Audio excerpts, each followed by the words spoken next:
Hey everybody, this is the Digital Asset Investor, and this is one of those days where I was just overloaded with information. I'm literally behind schedule because there's just so much and I couldn't stop finding things.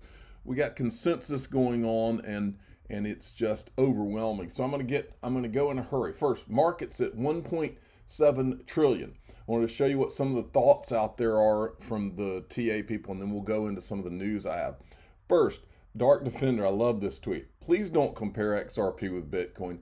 We all know XRP is superior to Bitcoin in terms of everything. We will be talking XRP dominance when XRP became world reserve digital currency. I'll insert there, a world reserve digital currency. You'll witness even Anthony Pompliano will defend XRP more than us for sure.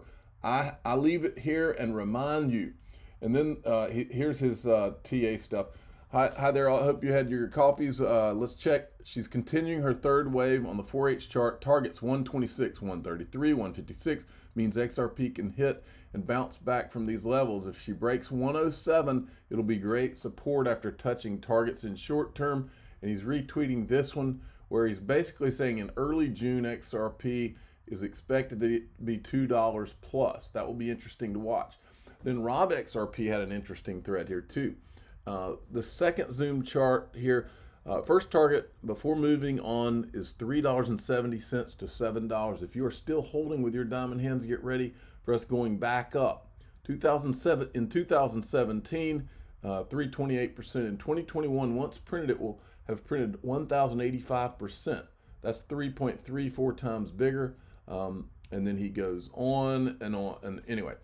These guys are very optimistic. Now, Carlos Brito sent me this. I want you to watch this. This is this guy. He's probably the largest YouTuber in crypto. He's a Bitcoin guy, which anytime it's a Bitcoin guy, I want to focus in on it because he's locked on to XRP. This is one of the Bitcoin people that finally gets it. I want you to hear what he says. XRP continues its fight against the SEC. Exchanges are getting more and more confident to relist this former altcoin gem. But what does that mean for the price? In this video, I'm going to be breaking down the recent SEC developments, what a clear path for XRP could look like, and my prediction on how that will affect the price. Calling all XRP Army members, let's get it. Cryptos are assets because blockchain is a lot more than just a currency. But in the case of XRP, it is a blockchain technology whose main use case is to act as a currency. Launching with the slogan, the best digital asset for global payments, brought a lot of great press to Ripple Labs and XRP when it launched all the way back in 2012. But the use case for XRP is hyper-focused, which is a hallmark of a good project. And the other thing that helps XRP is that it actually works. It's fully launched. Transactions on the XRP network are blazing fast, coming in at 1,500 transactions per second. For comparison, Bitcoin transactions take around 10 minutes on a normal day. The fees are also very small, just fractions of a penny. Compare that to the bonkers gas fees we've seen on Ethereum for what seems like forever now. But Ripple Labs also has a solid team, and the potential for a robust ecosystem means XRP has the ground game to be a serious contender.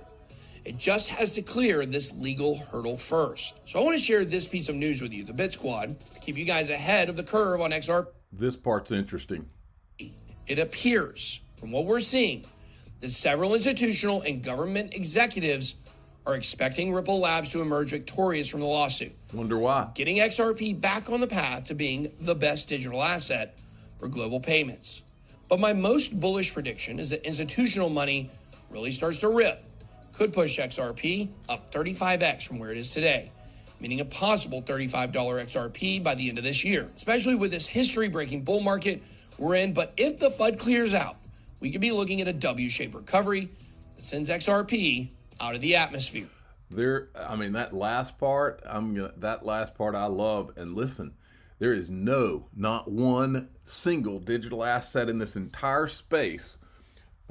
As Anthony Pompliano likes to call things stored energy, there is no digital asset in the entire crypto space that has more freaking stored energy waiting for blast off than XRP. It's the only one that has been, and this is not by accident, folks. I'm telling you, and I'm about to go through that. Here we go. Watch. Now, I showed you this yesterday. You got to watch it again, because this comes down to one or two things, and you need to understand what's going on. This is politics. SEC is not doing anything to protect investors. What you're watching is politics in play, and it's one of two things, and I'm going to show you again. Listen. You mentioned Jamie Dimon, so let's bring it back to Jamie and JP Morgan. What do you think is going to be the thing that they will have to change the most or lose market share, and somebody else is going to do better, faster, serve their clients better than JP Morgan or Goldman Sachs? You can just hear the bankers panicking right now. But what feel the panic in their voices. What's the line but here's of business that is most well. Here's what always happens. The first thing that happens is they try to go, oh, it's nothing, and they did that. I mean, that's with every new industry, every new technology comes along. The powers that be, the incumbents, the status quo, all say it's nothing. Don't ignore the man behind the curtain. This is nothing. And then all of a sudden it's too big to get in there. They're going, oh my God, I got to face this thing. And then they all line up and they wrap their arms together and they say, we're not letting this happen. And then it keeps going. And then they say, okay, well, let's sue them. Or let's go get the government. There's another thing they do. They adopt the technology. I think. No, that's at the end. They will adopt this technology. No, this is the last thing they do. No, it's like it's after. It's after the press planning. They plant the press stories. They put out lawsuits. They create as much of a fuss as possible. They try to get their government friends involved. And then they go, oh, God, this thing's happening. Okay, so he mentions their government friends. Now, right here, I want to pause and I want to make sure you understand something. Gary Gensler was at Goldman Sachs for 18 years. I'm just going to tell you some people that were at Goldman Sachs. Gary Gensler was at Goldman Sachs for 18 years. Jay Clayton represented Goldman Sachs at his law firm that was one of their main clients. I've shown you the Elizabeth Warren clips. Mike Novogratz was at Goldman Sachs. Bitcoin Maxi, Ethereum Maxi. Joseph Lubin, co-founder of Ethereum, was a Bitcoin Maxi. I've shown you clips where they tell you where Charles Hoskinson, when he was at Ethereum, said that they had two Goldman Sachs guys there. Okay, Goldman Sachs, Goldman Sachs, Goldman Sachs, Goldman Sachs. Nothing happens without Goldman Sachs and JP Morgan. Just want you to remember that as I go forward. Watch this video. I put this together this morning. This is Gary Gensler back in 2018 on stage. The main thing any entrepreneur in the room should think is somebody giving me money in the hope that it appreciates? And is that appreciation basically based on my team's effort? And if you're receiving money from somebody and they think and hope to get an appreciation based on your efforts, bingo, you're a security under U.S. law. Yeah, at this point, if you're investing in Ethereum, I would say you're investing in the team and the community to a large extent. I actually bought from the Catholic. I called him up. I met him once at a dinner. He remembered me but didn't know me, but they thought it was good for the community to have a Wall Street guy buying. So I bought 500,000 Ether at 99 cents maybe, or 98 cents. He changed the price of me at the last minute from 98 to 99. Because I waited too long and the price was going up. So ETH went up to 20, came back down to 8. There was the whole the DAO hack. The DAO hack. I had a lot of fun trading the DAO hack. So he very obviously had an expectation of profits, and we saw at the beginning of the clip from Gary Gensler himself that if you're investing in a team, and then you got Vitalik Buterin telling you that if you're investing in Ethereum, you're in essence investing in the team, okay? So if I was the judge, I would want the chairman and his enforcers to sit in front of me and explain to me why nothing was done with Ethereum, because even they think Ethereum was a security, and why they didn't do anything and currently aren't doing anything. Then John Deaton had put this out. Remember the 30,000 signatures that were given to Gary Gensler so that he could go do a probe into Jay Clayton and Bill Hinman. Well, nothing's been done apparently. He says, how many times does the SEC or its chairman get 30,000 signatures asking for action? We can give a pass to an automatic immediate response, but 11 days later, I believe 30,000 people deserve a little more. I do too. Then there's this. Listen to Gary Gensler here.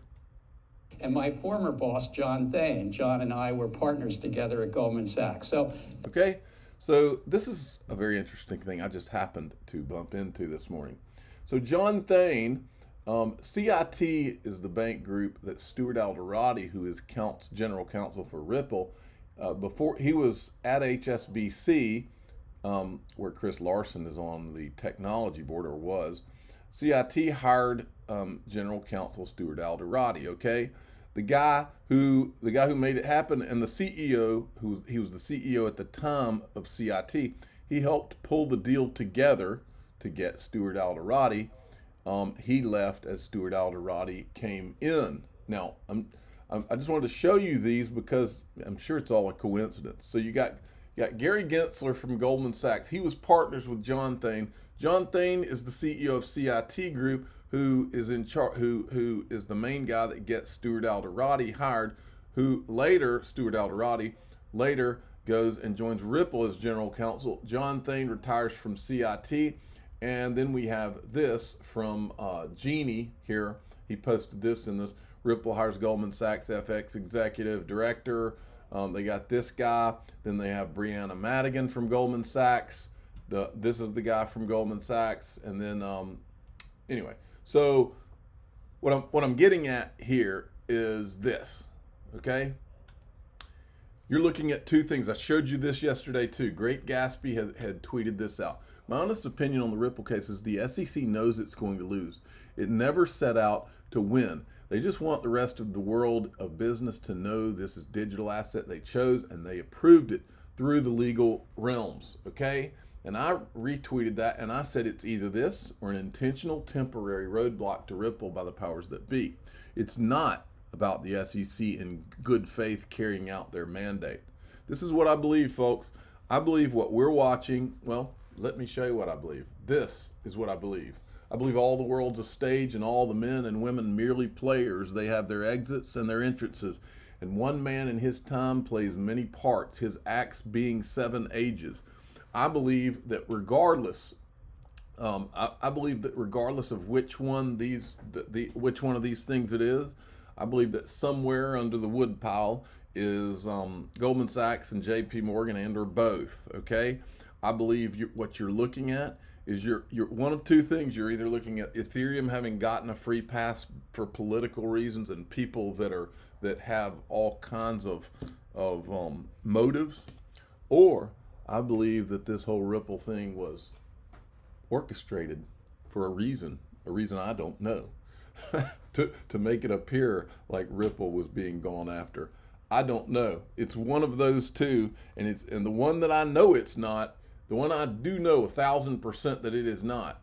It is not about the SEC in good faith trying to carry out their mandate to protect investors and all their other stuff. I do know that. Let me finish this video by showing you this. Link2, who is one of my sponsors, these guys have listed more Uphold Private Equity and Kraken. These guys are on the board. In my opinion, that's purely my opinion, I believe Uphold is the most undervalued thing on this platform right now, which is why I've been buying it myself. But there's links to this in the description of my videos, and Link2, you got to be an accredited investor, but you can go on their platform and go through that process, and they can help you. I'm the digital asset investor. I'm not an investment advisor. This is for entertainment purposes only. Please subscribe, hit the like button, and tell your friends and family that all the world is a stage. Thank you for listening.